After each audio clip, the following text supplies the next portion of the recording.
Hello everyone, I hope you all are doing well. I welcome you again in my online classes and title is displayed on the board.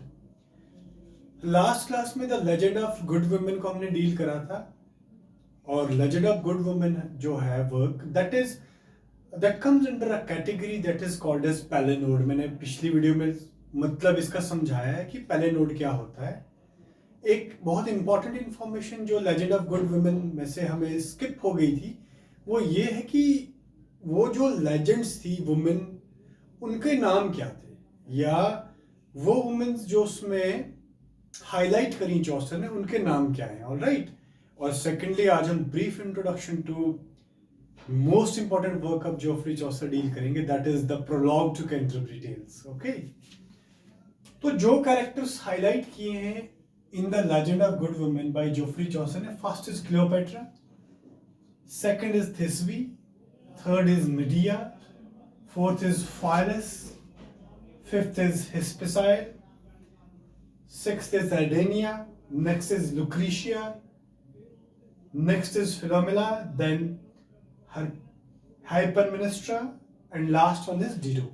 All right, I hope you got it. आप इन legends की, in women's की जो list है अपने notes में please add कर दें.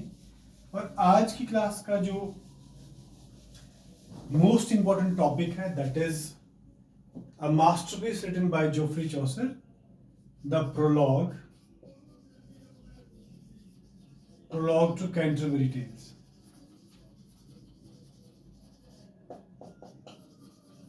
Prologue to Canterbury Tales. All right. Prologue to Canterbury Tales is masterpiece written by Geoffrey Chaucer. और जो rest of minor works हैं जिसमें आपका The Parliament of Fowls आता है, House of Fame आता है, A Long Poem ABC आती है, उसके बाद Legend of Good Women आता है, उसके बाद आपका Troilus and Cressida आता है. उन पे एक सेपरेट वीडियो मैंने बना के चैनल पे अपलोड कर दी है, आप वहां जाके उसको देख सकते हैं. Right.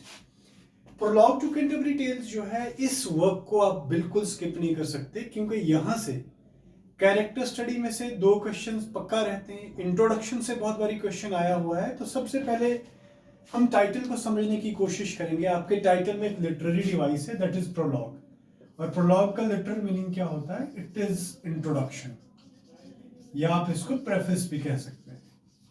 Alright. The opposite of prologue एक बार एग्जाम में पूछा गया है कि what is the opposite of prologue? It is epilogue. Epilogue is the opposite of prologue. Alright. तो कैंटरबरी टेल्स की जो बेसिक इंट्रोडक्शन है वो डील करेंगे आज की क्लास में हम. कैरेक्टर स्टडी नेक्स्ट क्लास में डील करेंगे. इंट्रोडक्शन में सबसे पहले आपको ये मालूम होना चाहिए कि प्रोलॉग टू कैंटरबरी टेल्स मतलब we are suppose to deal only introduction as a part for examination. Okay, तो प्रोलॉग का मतलब इंट्रोडक्शन होता है. तो फर्स्ट फैक्ट जो आपका प्रोलॉग टू कैंटरबरी टेल के साथ एसोसिएटेड है, it was written by Geoffrey Chaucer. Very important. Second fact associated with prologue to Canterbury tales is very important. It's incomplete poem. It's incomplete poem. Very very important. Introduction से question बनता है. आपको चार features दिए जाएंगे exam के अंदर. उनमें से आपसे ये पूछा जाएगा कि विच वन इज फॉल्स और विच वन इज राइट. तो इट इज इनकम्प्लीट पोम. अब प्रोलॉग टू कैंटरबरी टेल्स के अंदर कैरेक्टर से बहुत बारी क्वेश्चन आया हुआ, और कैरेक्टर को लेके बहुत सारी कंफ्यूजन एग्जामिनेशन पर्सपेक्टिव से रहती है. तो तीसरा फैक्ट हम कैरेक्टर्स के साथ डील करेंगे. कैरेक्टर्स जो यूजीसी का आंसर है that is 29 are pure characters. Alright. और अगर ऑल कैरेक्टर्स की बात करें तो 31 है. 29 कैरेक्टर्स कब है? जब हम एक्सक्लूड करते हैं किसको? होस्ट को और चौसर को. When we are excluding the 2 characters from Canterbury Tales, then the total number of pure pilgrims or characters are 29. And nutshell में टोटल जो है वो 39 है. तो अगर क्वेश्चन इंक्लूडिंग आता है तो 31 है, एक्सक्लूडिंग आता है तो 29 है. Alright. Next important fact associated with Canterbury Tales is Since we all know that it was a pilgrimage, 14th century के अंदर ये pilgrimage जाती है. The main purpose of this pilgrimage was to pay homage to shrine of Thomas Beckett. ये question exam में पूछा गया है कि ये जो आपकी कैरेक्टर्स थी, ये जो आपकी पिलग्रिमेज थी, ये कहाँ जा रही थी. तो जनरली अगर देखा जाए तो it was going to Canterbury. ये कैंटरबरी जा रही थी. कहाँ से? इंग्लैंड से. The pilgrimage was on its way from England to Canterbury and they all were going to pay the homage to shrine of Thomas Becket. अब to pass the time pass करने के लिए क्या हुआ कि आपके जो होस्ट हैं, सबसे पहले तो उनका नाम मालूम होना चाहिए. होस्ट कौन है? तो Harry Bailey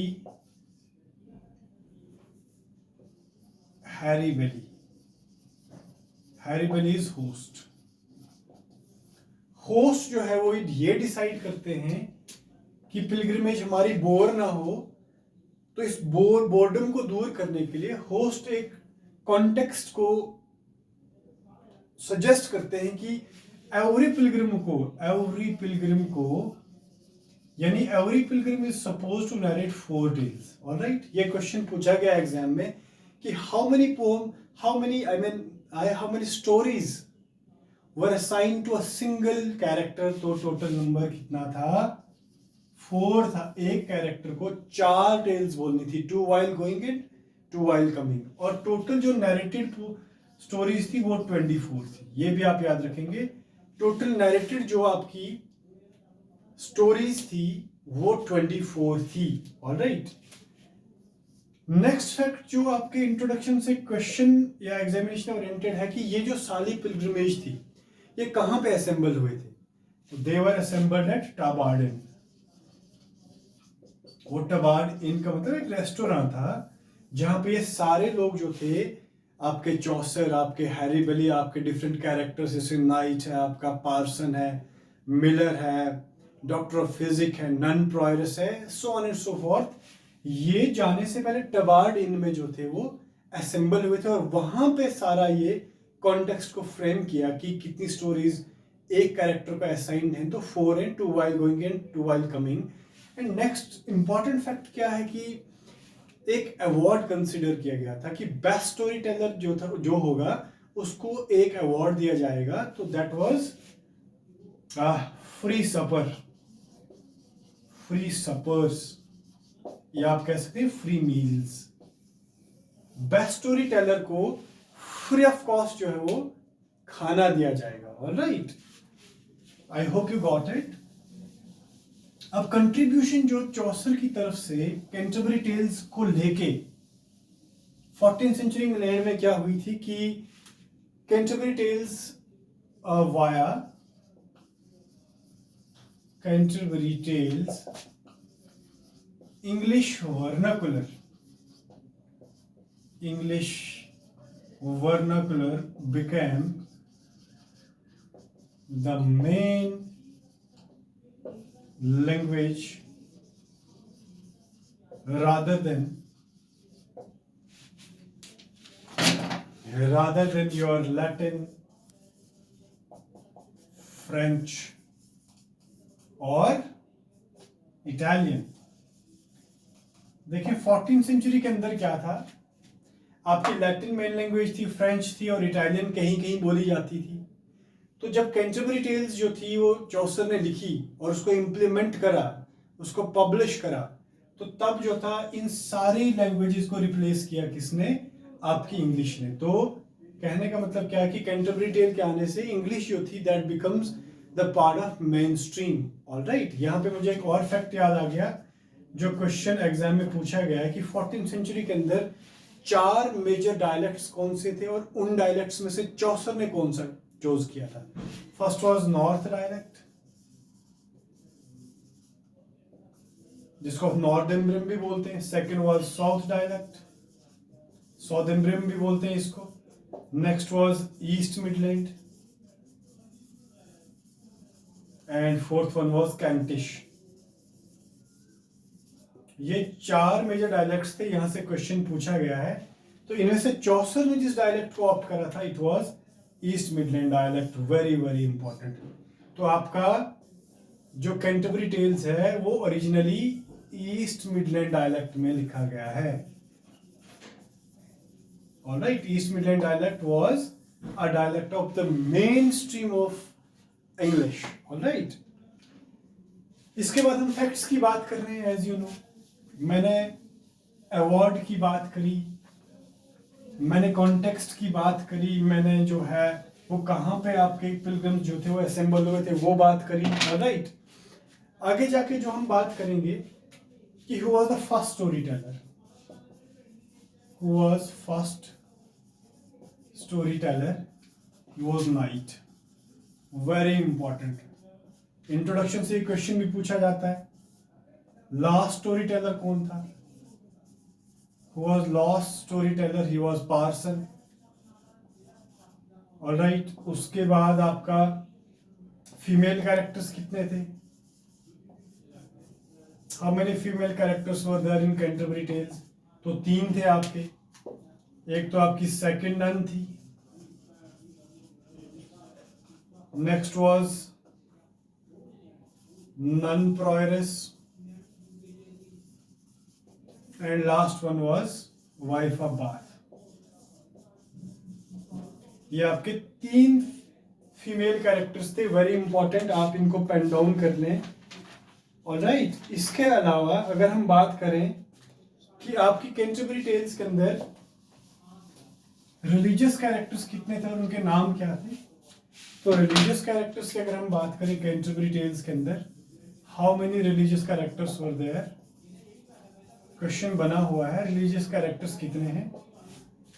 first one is friar, squire, monk, friar, squire, monk, and last one was the nun priest and second nun. ये आपके प्योर रिलीजियस कैरेक्टर्स थे। ऑलराइट, बाकी भी रिलीजियस कैरेक्टर्स थे आपके, जैसे आपका पार्सन आपका प्योर रिलीजियस कैरेक्टर था, और भी बहुत सारे कैरेक्टर्स थे, लेकिन पार्टनर आपका रिलीजियस कैरेक्टर्स था, लेकिन वो आपके क्या थे, वो करप्ट कैरेक्टर्स थे। तो प्योर कैरेक्टर्स की अगर हम बात करें, friar, squire, monk, nun priest and second nun. Alright, और कुछ फैक्ट्स की बात करेंगे हम डिटेल में जाने से पहले। डिटेल में हमें क्या करना है कि मेजर कैरेक्टर्स के कैरेक्टर स्केच को पढ़ना है। ऑलराइट, कुछ डायलॉग्स जो अभी मेरे को याद है और एग्जामिनेशन पर्सपेक्टिव से बहुत इंपॉर्टेंट है। He was as fresh as month of may.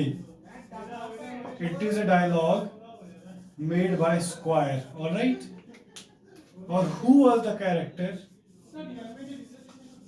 Who was the character who were having a medal hanging in his neck? तो he was एक ऐसा कैरेक्टर कौन सा था जिसने अपने गले में मेडल डाल के रखा था? He was knight. ऑलराइट, और कुछ मेजर फैक्ट्स की बात करेंगे। नेक्स्ट मेजर फैक्ट क्या है कि गैप टूथ लेडी कौन थी? Very important, gap tooth lady, she was wife of bath. Okay, तो ये कुछ मेजर फैक्ट्स हैं जो इंट्रोडक्शन से आपके साथ डील करने बहुत इंपॉर्टेंट थे। As you know guys, since I am recording this lecture from a hostel, you know, I am a resident of hostel, और रिकॉर्डिंग के बीच में अगर कहीं से इधर उधर से कोई आवाज़ आती है, क्योंकि हॉस्टल में आप किसको चुप करा सकते हैं, it's very impossible to shut और कीप साइलेंट एवरीबॉडी, तो उसके लिए माफ़ करें और आप भी उसको अवॉइड करें। ओके, बाकी आप वीडियोस देखते रहें, नोट्स में ऐड करते जाएं, रिवाइज करते जाएं, सक्सेस आपकी होगी। हम साथ मिलकर इस जर्नी को चलेंगे। Thank you, bye bye and take care.